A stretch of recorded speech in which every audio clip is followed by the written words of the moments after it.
Et ce sont les idées qui gouvernent le monde. Eugénie Bastier en tient la chronique pour Europe 1 toutes les semaines dans sa revue de presse hebdo. Bonjour Eugénie. Bonjour Dimitri. Alors vous nous parlez aujourd'hui de 2 révoltes de femmes qui ont fait l'actualité cette semaine, celle des Iraniennes bien sûr, mais aussi l'anniversaire des 5 ans de la révolution MeToo.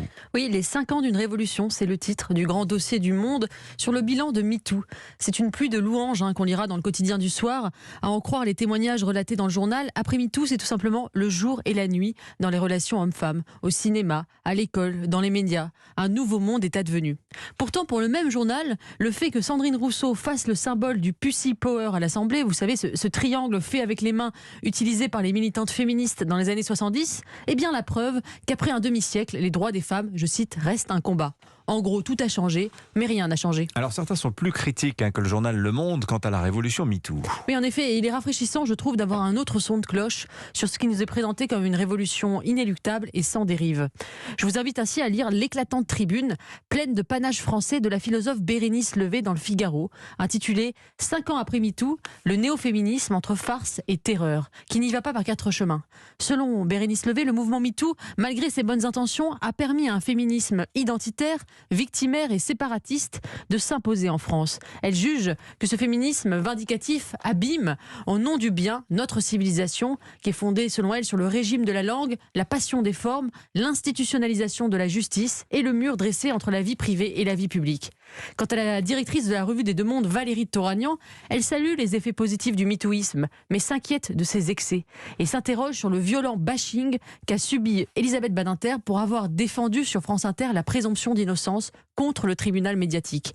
Désormais, déplore Valérie Toragnan, l'essence des femmes et l'irresponsabilité.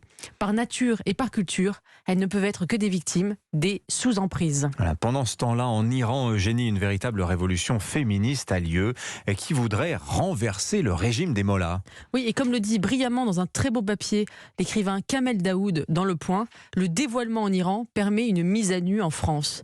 Je le cite, « L'islamisme tue, le voile assassine, le califat est une prison, les femmes sont courageuses d'incarner nos libertés. Voilà la vérité qui éclaire, en contraste non négociable, nos lâchetés, nos caprices, nos compromissions. » Il fustige par exemple les exilés qui ont fui des régimes islamiques, se sont réfugiés en France, mais trouvent le moyen de critiquer l'islamophobie qui régnerait dans notre pays. Je le cite à nouveau, « Les migrants clandestins qui arrivent en chaloupe par la Méditerranée le savent. On proclame rêver d'Arabie islamique utopique, mais c'est vers l'Occident que l'on rame.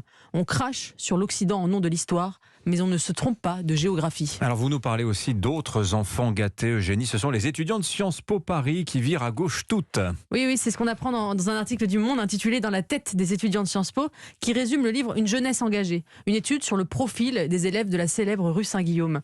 On apprend ainsi que 71% des élèves se positionnent à gauche. Lors de la dernière élection présidentielle, c'est Jean-Luc Mélenchon qui est arrivé en tête avec 55% des suffrages. Minoritaire en 2002 déjà, l'univers culturel et politique de la droite s'est tout simplement effacé. On apprend aussi au passage que les étudiants de Sciences Po sont totalement dépressifs. Ah bon ? Interrogés sur leurs imaginaires du futur, les 2 tiers ont livré des verbatims désespérés, centrés sur le réchauffement climatique ou la guerre en Europe. « Nos futurs » est un slogan punk des années 80 qui retrouve toute sa vigueur, dit une sociologue. Pauvre chéri surdiplômé de Saint-Germain-des-Prés. Il faudrait peut-être qu'il regarde du côté de la jeunesse prisonnière en Iran ou de la jeunesse déclassée plus proche de la France périphérique pour relativiser ses horizons bouchés. C'est voilà, nos futurs partout finalement. Merci beaucoup Eugénie Bastier.